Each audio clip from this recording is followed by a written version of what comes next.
ne kadar karışık yapmışlar. Sanki çıkış yeriymiş gibi ya. Lan nereye geldik? Araba var bak, arabanın. Market şey. Bir daha yürü. Bir daha şey yapıyoruz.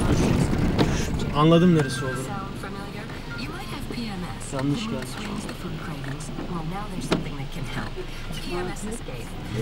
Şuradan anladım. Şu şeyden sola mı döneceğiz? Şuradan hemen şu. Tepeye çıkacağız. Otobüsten olduğu yer köprü değil mi? Evet. Kapalı diyor. Evet diyor. Kapalı değil. Çok çok kısa var. Kapalı gibi ama. Bunlar turist otobüsü herhalde.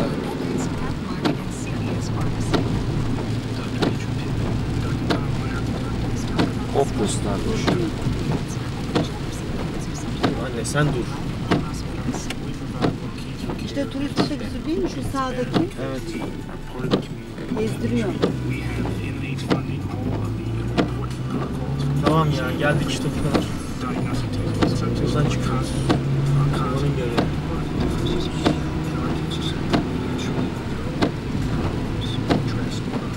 Amma şeymiş, bilmece bulmacalı olmuş be. Yok nereden biliyorsun? Bilmeyince nereden biliyorsun? Şu yolun karşılığı nere oluyor? Oradan çıkacağız işte bir yerden bilmiyorum bakacağız işte. Bu da belediye otobüsleri herhalde. Yani bu yol, işte bu yol götürüyor bizi. Tamam. Yol nereye götürecek? İşte merkeze. Merkezine götürecek. Neymiş?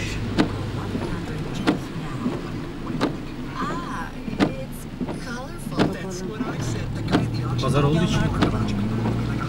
Heh, dallamaya bak.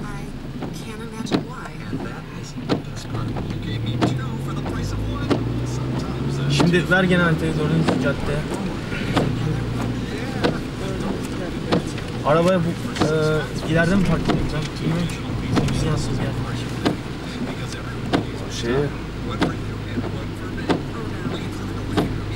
Ha buralar işte şey. Hatırladım şimdi. Buraları şey işte merkez. Aa buradan biliyorduk tamam.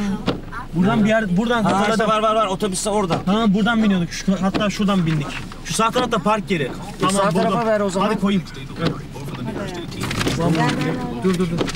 Arkadan araba falan gelebilir ha. Hatırladım. Bak şuradan biniliyor.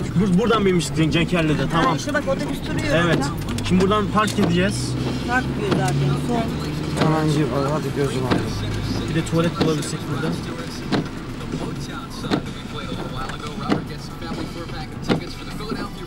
Federal mi? Yanlış yere girmeyelim de.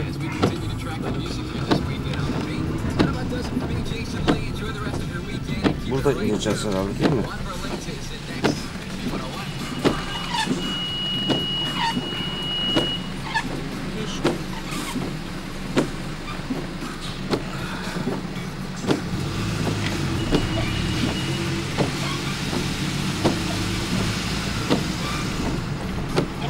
İyi nereye park edelim? Hemen buraya park edelim mi buraya? Tabii ya fazla.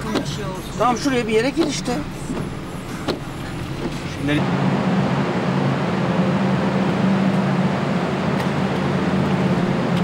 Hadi. Ayfer Hanım hadi sizi bekliyoruz. Nereye bekliyorsun? Senin çantandan mı oluşuyor?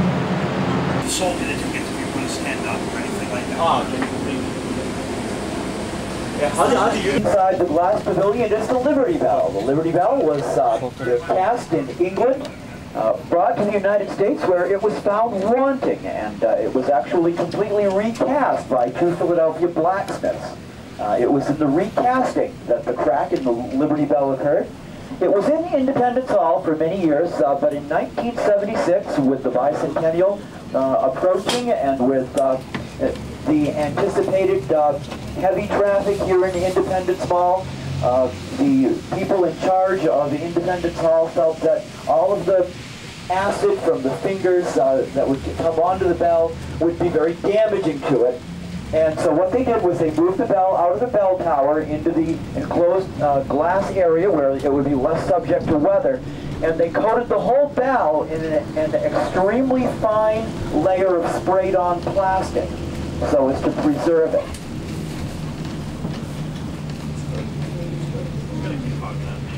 The ladies' room of the pavilion has a signage that says George Washington slept here.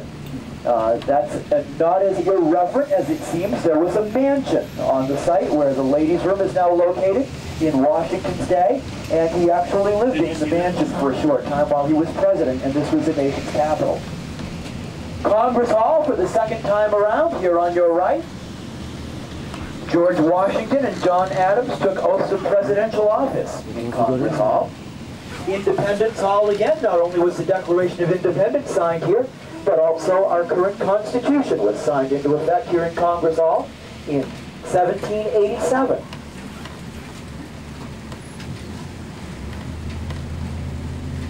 And just beyond Independence Hall, coming up on your right, is Old Philadelphia City Hall. Old Philadelphia City Hall was the seat of city government for more than 100 years, into the late 1800s. And it's also the place where the United States Supreme Court met for the very first time in session in 1790. There's a gentleman on your right in the grassy area in a very unusual pose, sort of like this. No, not the singer, it's the signer of the Declaration of Independence. This very young figure is of an age where he could only be George Clymer. Just a little bit further from the stop. It's just another 50 yards or so. Stop number 2. We have someone to stop number 2 through. The only signer young enough to be that young man is George Clymer from Philadelphia, but he doesn't bear a facial resemblance to Clymer, so he's probably intended to be a generic signer, our memorial to all the folks who put their famous, their signature on that famous document. Stop number 2 for the Second National Bank Portrait Gallery. Thank you very much.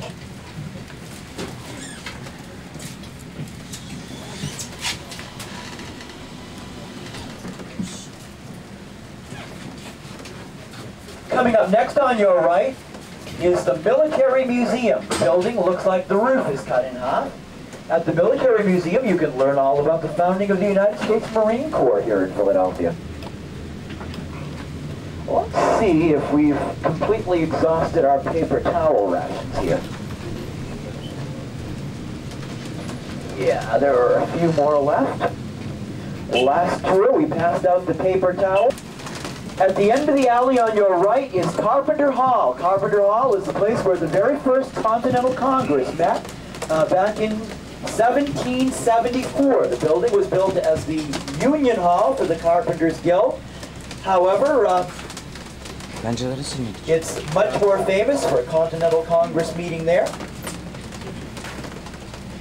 The first Continental Congress was not a governing body. Later on, Continental Congress was the governing body of the United States.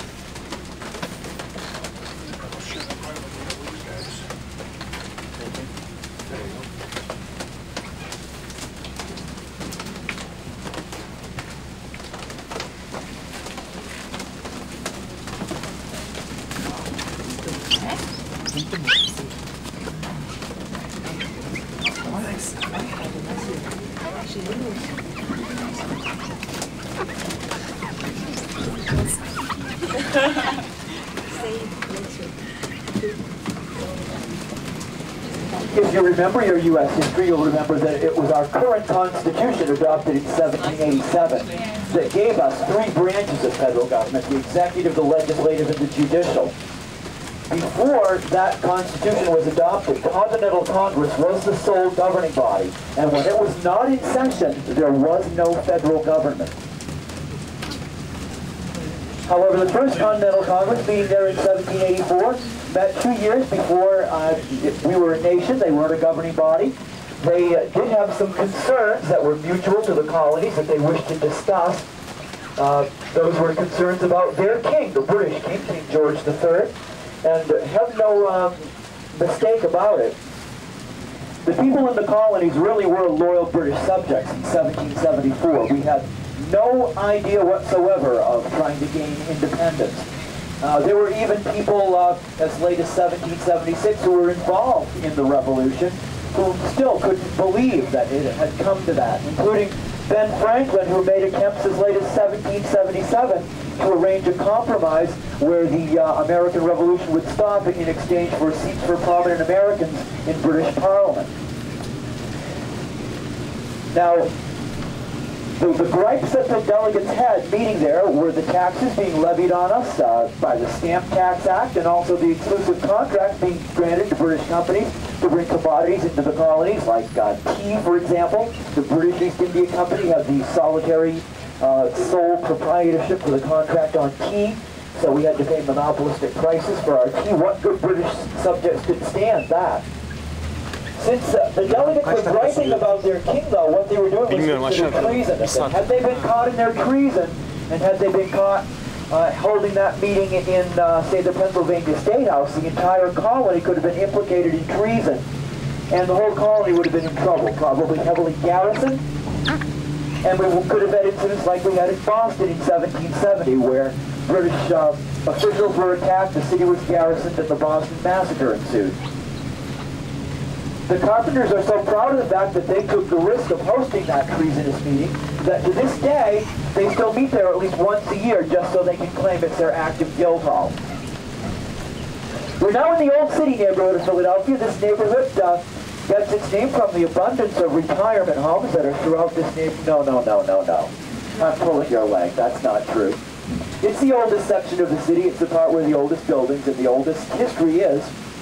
Now, the first people we know of who lived here in Philadelphia were the Lenape people, the Native Americans who lived here when the first Europeans arrived, who found everything they needed in the forest, even their toothbrushes. If they needed to brush their teeth, they would simply pick a sprig of the American dogwood tree and chew on the end of it until the fibers separated. It came out looking like a little tiny whisk broom, and that's what they brushed their teeth with. What we have discovered is that the sap of the American dogwood has antibacterial properties. So the sap would get on their teeth, kill the bacteria that caused the tooth decay. Very resourceful people. First Europeans to arrive were the Swedes. They came in 1664, very small number, set up a colony here. 10 years later, the Dutch arrived and set up a small colony. But in 1682, there were less than 300 European settlers in the city when William Penn arrived from England, bringing with him 5,000 English settlers, all of whom were religious objectors fleeing persecution in England, most of whom, like Penn himself, were Quakers.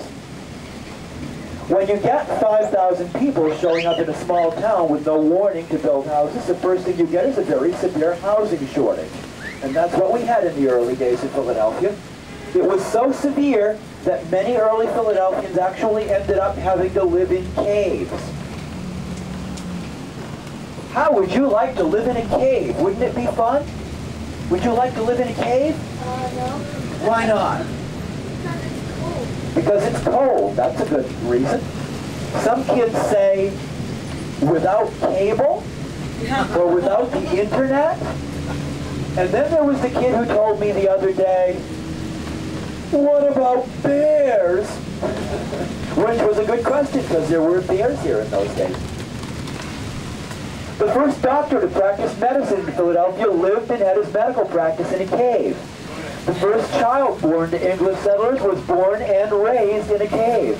As late as 1741, 59 years after the city was founded, there were still respected Philadelphians living in caves. They were nice caves. They had furniture. Some had pictures on the walls. Some even had rugs on the floors. Nonetheless, they were caves. Just call us Troglodyte City. Fireman's Hall Museum is on your left here. It's a museum of the history of firefighting in Philadelphia. It's closed today. It's open Tuesday through Saturdays. If you do get here when it's open, you can see some marvelous antique firefighting equipment. You can learn about how Ben Franklin formed the first volunteer fire department in Philadelphia. And you can learn about William Penn's fears about fire after living through the Great Fire of London in 1666, and all the things he did to try to fireproof the city, like having big open squares for fire blocks and insisting houses be built of stone and brick and masonry rather than wood. Coming up next on your left is Alfred's Alley. Alfred's Alley has had people living on it since 1704. No other street in the United States has had people living on it as long as Alfred's Alley. Halfway down on the right, you'll see a flag. That flag is out in front of one of the houses, which is a museum. All the rest are private houses, but that one's open. You can go and see what a lower middle-class house was like in colonial times. The street is named for blacksmith Jeremiah Alfred. Alfred never lived on the street, but a funny thing happened. Every time one of his wives died, she left him property on this street. He survived 4 different wives, became a major property holder, had the street named for him. The houses on this street are called Trinity homes. They're very narrow, many no wider than this trolley. On the first floor, there's really only room for the father to live. On the second floor, it's equally small, really only the son has room to live there.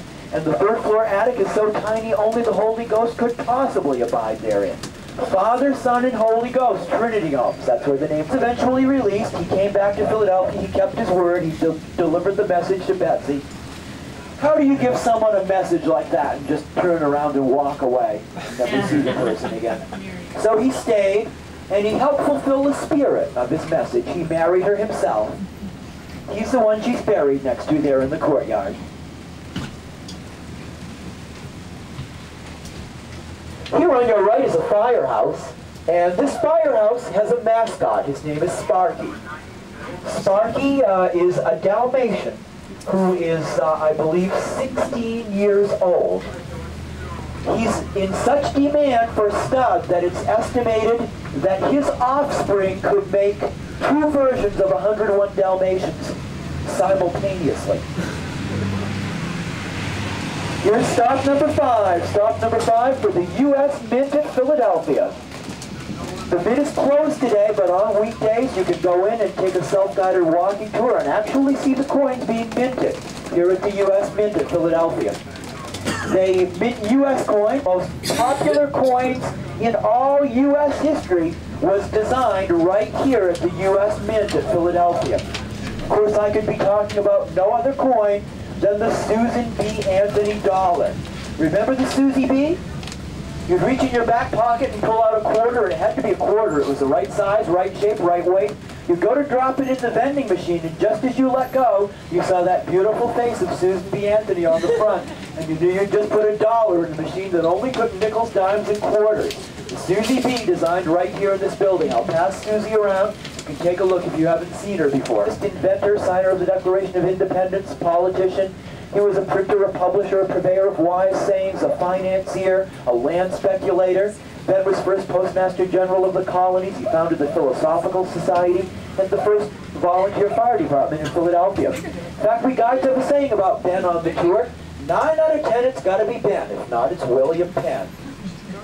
There's even a legend associated with his gravesite. Soon after he was buried here in the Christchurch burial ground, women took to coming down on the eve of their wedding, and they would throw pennies over what was then a solid brick wall onto Ben's gravesite. Legend had it, if the coin was 18 years older than he was, and so Ben decided he wanted out. A sympathetic-looking captain on a boat there in the harbor, and told him, I have a friend who has gotten a naughty girl with child, and her father is trying to kill him. If he can't escape the city undetected, he's going to be killed. Will you help me sneak him out of the city to save his life? Well, the friend chose well. The captain was sympathetic, and after all, the seamen had gotten into similar situations down through the years. Ah, it is a Susie B. A couple of weeks ago, the coin came back. I slid it in my pocket. At the end of the tour, a man came up holding up the Susie B. He said, oh, did you want this back? He'd given me a quarter, which I just slipped in my pocket, and never even suspecting the difference. Anyways, the captain brought a big chest to the home of Ben's friend. Ben came over to the friend's house, climbed in the chest. They took him in the chest aboard the ship, and he sailed away to New York, where the closest printer was. He couldn't get a job there with the Philadelphia. Here on your right is the Afro-American Historical and Cultural Museum. The bells out front are the statue of the Whispering Bells, a memorial to Crispus Attucks, the very first American killed in the cause of the American Revolution. He was killed at the Boston Massacre in 1770, and he was African American. Here at the museum, they may tell